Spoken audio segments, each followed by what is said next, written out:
Summer, 1943.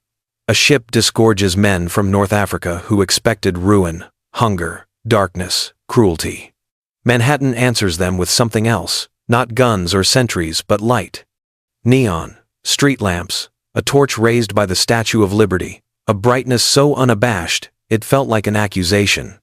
Then, as if the world itself had performed a trick, the ship rounds the harbor, and the thing that hits them is not a battery of guns or a line of gray uniforms, it is light. Not the cautious, rationed glow of their cities, not the whispering orange of blackout lamps, but a flood, a city unashamed to be seen. Manhattan pours itself into the night, like molten coin. Neon signs blare in colors. Street lamps carve the sidewalks into bright ribbons, and an ocean of electric radiance pulses from 1,000 windows. The Statue of Liberty lifts its torch above it all, not a scowling sentinel, but a beacon, warm and enormous, and absurdly kind. Sound arrives with the light. Taxis hiss, iron bridges hum, radios spill, swing music, and news, and the chatter of 1,000 private lives. There is the smell of hot oil and roasting meat, and somewhere, impossibly, the sugar-sweet perfume of bakery air. For these men, used to rationed bread and whispered shortages, the city's abundance registers on every sense. They press against the rails of the ship like children at a fair, trying to take more in than their eyes can hold. One young corporal, a name they later cross out in a diary that won't leave the office of some Iowa farmer, writes in a cramped, slanted hand, "If this is war, then we have misunderstood everything." It is an outburst of disbelief, the kind produced when the world refuses to fit the shape of your fear. The sentence will spread quietly, from bunk to bunk, a rumor made of astonishment. It is not only the light that shocks them, but the ordinary confidence that the light reveals. The hum of commerce, the open windows, the smell of meat on a public grill. The city does not look like a fortress bracing for hunger. It looks like a country that has decided to keep working, to keep cooking, to keep playing music while it builds the machines of war. That sensation of expectation colliding with reality becomes the hook of their new existence. Their stories will not begin with violence, they begin with wonder. And wonder, in the hollow of a man who expected only cruelty, is its own kind of disorientation.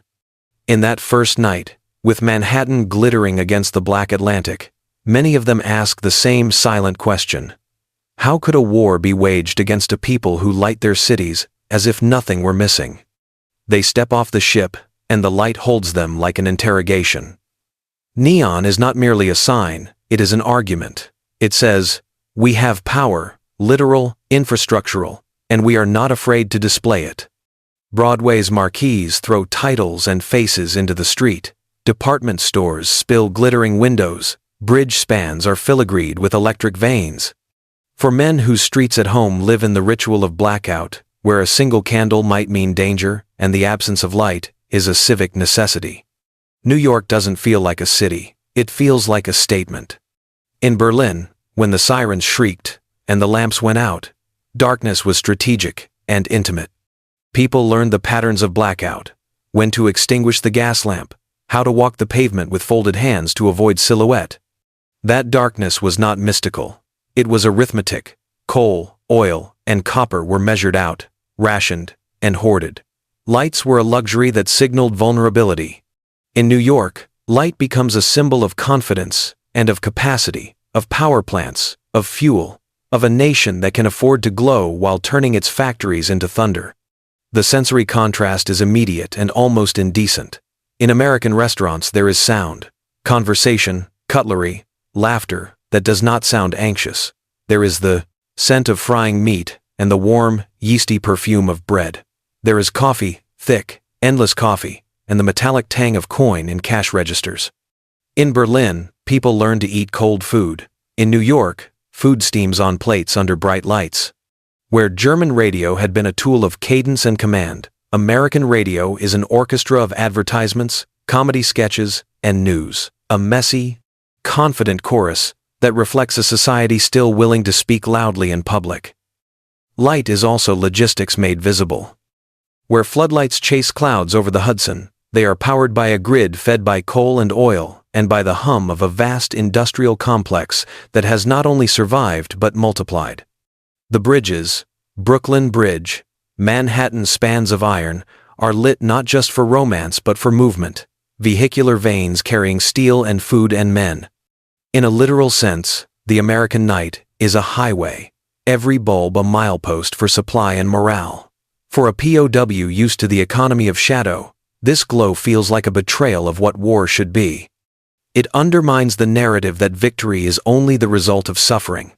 It suggests a different kind of strategy, a nation so rich, so mechanically organized, that it can sustain brightness and bread while sending men and machines abroad. Their manuals had told them that enemies must be starved into submission. New York tells another story. Abundance as a weapon of its own. The poetic shock neon against blackout becomes a political paradox. Light is not merely a metaphor, it is an arithmetic. It signifies how fuel, electricity, and infrastructure add up to a war-making capacity most Germans had been taught to deride, but can no longer ignore. They leave Manhattan on a train that takes them into the throat of America. At the station, a steel river flows. Freight towers, boxcars stacked like sleeping giants, ports humming, and locomotives that grunt and steam as if the earth itself were exhaling. The railway is not merely transport. It is choreography, an orchestrated procession of coal and steel, of food and munitions, moving in numbered, punctual columns toward shipyards and factories. For men used to sparse freight and constrained timetables, it looks endless. All day and night, the tracks feed the country.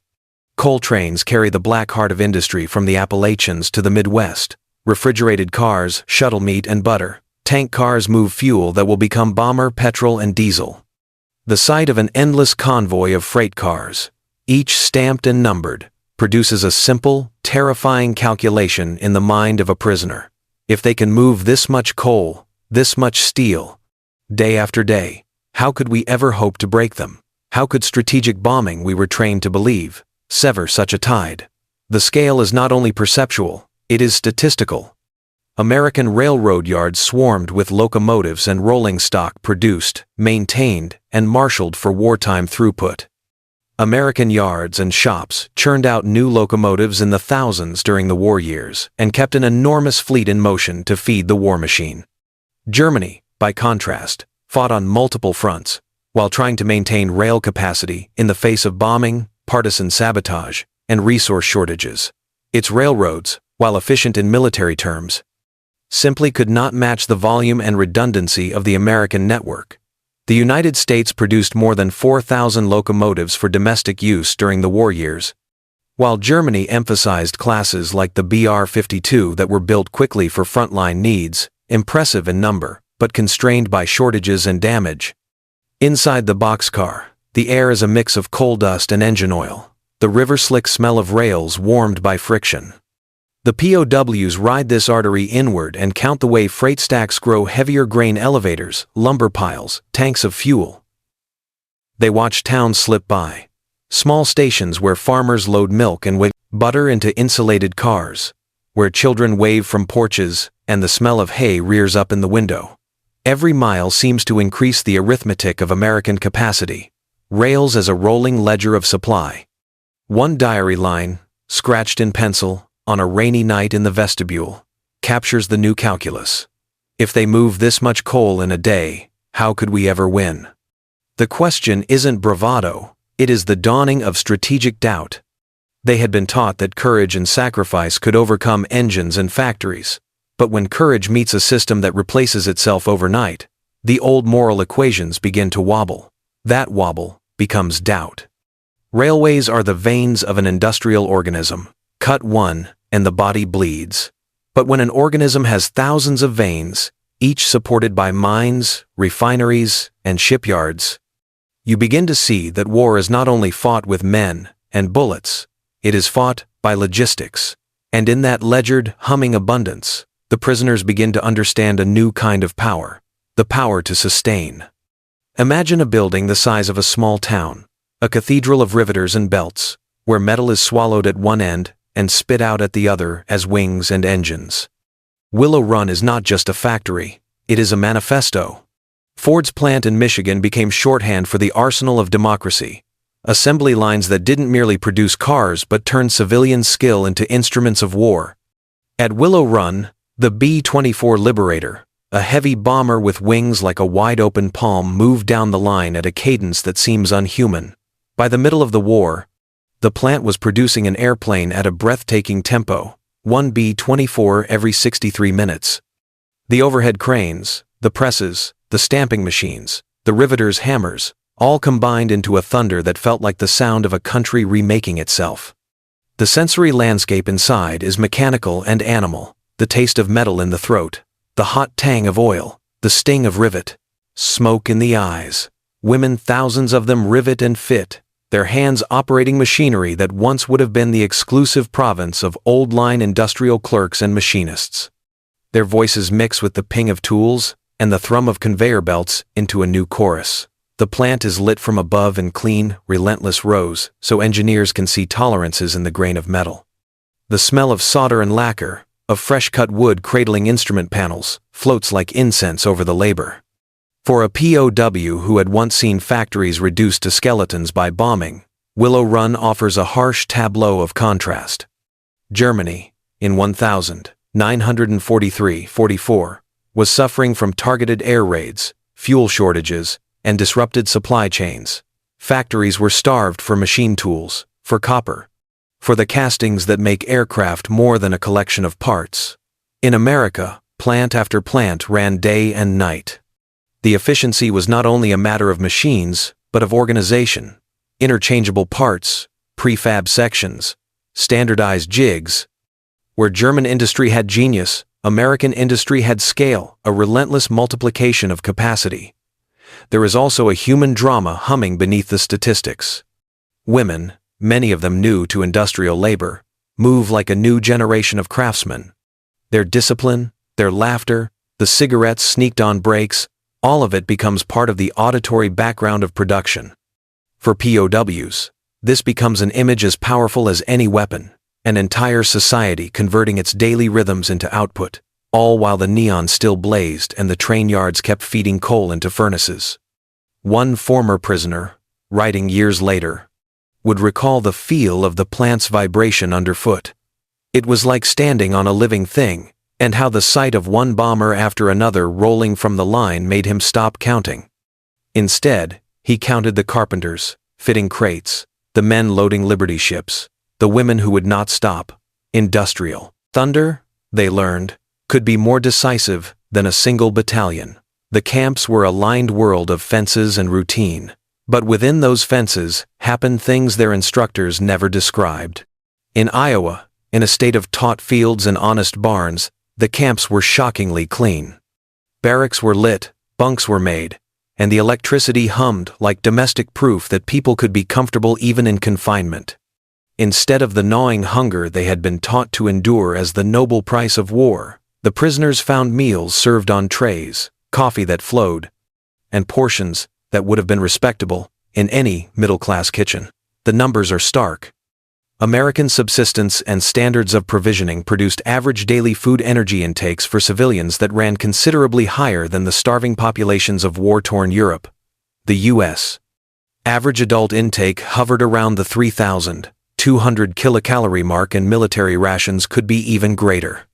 In Germany, by contrast, civilian intake had plunged, in some periods dropping toward ranges of 1,800 kilocalories per day, depending on region and year. Even earlier wartime figures show the strain of rationing and blockade. For a POW who had baked his conscience in nationalist radio, to sit at a mess that supplied 3,000 plus calories was an affront to doctrine and an answer to practical needs. The sensory details add to the cognitive shock. Bowls arrive hot, steam curling, bread is soft and crusted, butter glows pale and unscarred. Cigarettes once rationed or bartered in the back alleys of occupied towns show up like a strange, smoky currency. Guards and cooks are human. They joke, and, sometimes, they hand a piece of fruit across a table. At night, swing music pours from a nearby radio and drapes the camp in a cadence utterly different from the dirges of propaganda. Electricity keeps the lights burning, The men sleep in warmth. The camp has a canteen where soap and tobacco and powdered milk can be bought. For many POWs, the disparity between what they had been told at home and what lay behind the barbed wire produced cognitive dissonance that is nearly physical. They had been fed stories of American cruelty and wanton consumption, tyranny of plenty, they were told, and yet what they tasted in Iowa, what they smelled in the meshal, suggested a different moral geometry. Abundance seemed almost scandalous. It eroded a narrative that had been vital to morale, that scarcity was noble, that suffering purified. There are diary entries that read like confessions. One man notes, in a small, tremulous hand, "They give us coffee in the morning, and jam. I pinch the ends of the bread like a schoolboy." Another writes of receiving a cigarette from a guard and having to hide its enjoyment as if pleasure were a crime. The daily arithmetic calories, cigarettes, soap, a warm bed accumulated not simply into comfort, but into an argument about what societies owe their prisoners, and how propaganda can be dismantled by the simple fact of human decency. From the rails, they go into the fields. The Midwest is a landscape of endless horizontals, corn waving like green seas, wheat bowing in rippled gold, tractors looking impossibly large compared to the horse-drawn implements back home. For prisoners who had scrubbed fields by the light of rationed lamps, the scale is almost obscene. A single county seems to produce what an entire province in Europe might only dream of. Iowa, the state where many camps were placed because of its isolation and food resources, becomes a geography lesson in abundance. During the war years, Iowa farmers harvested prodigious amounts. In the early 1942s, Iowa's corn output ran into the hundreds of millions of bushels per year, a level that provided grain not merely for domestic consumption, but for export and animal feed. In 1942-44, wartime agricultural output in Iowa alone surpassed the 500 million bushel threshold in aggregate years, demonstrating how the American heartland could feed armies and allies while still filling domestic markets. The sensory world of the farm is tactile and rich. Freshly milled corn dust hangs in the air like pollen. There is the sweet, warm milk from a cow that has just been milked. The cream tastes like a small sacrament, cool and fatty on the tongue. Tractors cough and belch diesel. The machines are larger and heavier than the plows and carts they had known, swallowing acreage in a mechanized bite. The smell of manure, oddly sweet and earthy, mingles with the metallic aroma of engine oil and the sultry scent of sun-baked hay. Prisoners work the land under the supervision of farmers, who at first regard them as tools to be used. Yet the American farmer's pragmatism is tempered by a distinctly domestic hospitality. The tasks given to POWs are real labor. Ear corn to be shucked, cattle to be fed, fences to be mended. But the food is not only for the war effort. It feeds townspeople, farmers' families, and ironically, some of the prisoners themselves. In the evening, after washing in an outdoor pump, prisoners sit at long tables and share in meals that include milk, fresh vegetables, and sometimes, when the harvest is generous, a slice of pie. A farmer handing a cup of milk across a table can be a political act in miniature. One prisoner writes after that simple offering, "The child in me remembered bread, the man in me thought of my mother." These little domestic gestures cracked the narratives they had been raised on. The Reich had fed them lies about an America of degradation and moral decay. The fields instead feed bodies and, in their small way, begin to nourish doubts. Working the fields exposes another strategic truth. Agricultural productivity was an underpinning of American logistical power. Tractors, mechanized combines, and fertilization technologies meant more yield per acre and steadier supply lines toward ports and rail yards. Food was not merely sustenance for the home front. It became commodity and diplomacy. A commodity shipped on Liberty ships and distributed through Lend-Lease and relief programs. And a quiet proof that industrialized agriculture could sustain a modern war machine. It is in the small rooms of small houses that empires begin to crumble not by demolition, but by dinner. A farmer's kitchen with yellowed curtains, a stove that radiates heat like a hearth, and a table set with a cloth, becomes the theater of a quiet undoing. One autumn night, A family invites a handful of POWs to supper. Roast chicken, crisply browned, mashed potatoes, laced with butter, a steaming vegetable dish, and, at the end, a slice of apple pie, warm with cinnamon. Glasses clink, children laugh. Someone turns the radio low, and a Christmas carol sneaks into the conversation. The prisoners, who were trained to expect scorn, find themselves facing ordinary kindness. Kindness is not a weapon in the sense of ordnance, but it is a force that reconfigures allegiance. The Reich had fed them lies, that the enemy was monstrous, that surrender would mean death, that the Allied people were decadent and weak. Yet here a woman insists they take more chicken. A man offers a second serving of pie. A child, inexperienced in propaganda, gives a buttoned coat of their own to someone who shivers. It is an intimacy that the state cannot schedule, a generosity that no spray-painted poster can effectively counter. This is matched by the clanging, impersonal facts of war logistics. Liberty ships rolling off American ways by the thousands, carrying food and munitions across submarine-stocked oceans. Red Cross parcels cutting through blockades to bring chocolate and soap and sometimes, astonishingly, fresh oranges in winter. The sheer volume of material assistance, the maritime throughput, the convoys, the parcels, becomes a new kind of evidence. Liberty ships were produced at an unprecedented rate, numbering in the thousands, and providing a lifeline for allies and relief alike. Red Cross parcels augmented camp rations, and symbolized a transnational insistence on humanitarian norms, even amid total war. Christmas, 1944, folds these threads together. Prisoners receive care packages, a bar of soap, a tin of condensed milk, a square of chocolate, and, for some, an orange that tastes like a miracle in winter. Families visit the camps. Conversations, awkward at first, become exchanges of stories and shared food. The cognitive dissonance, the mismatch between indoctrinated hatred and experienced hospitality produces what historians might call an erosion of belief. For the individual soldier or corporal, the change is internal, quiet, and irreversible. He begins to ask, if the people across the sea are capable of this, what does it say about the narrative that made me hate them? There are diary entries that become confessions. One reads, "They fed us bread and told us to live. We had been taught to die for lies." Another, folded in the back of a stationer's book, records a moment when a farmer's wife laughed at a clumsy attempt to say grace in German, and then, in English, said only, "Eat."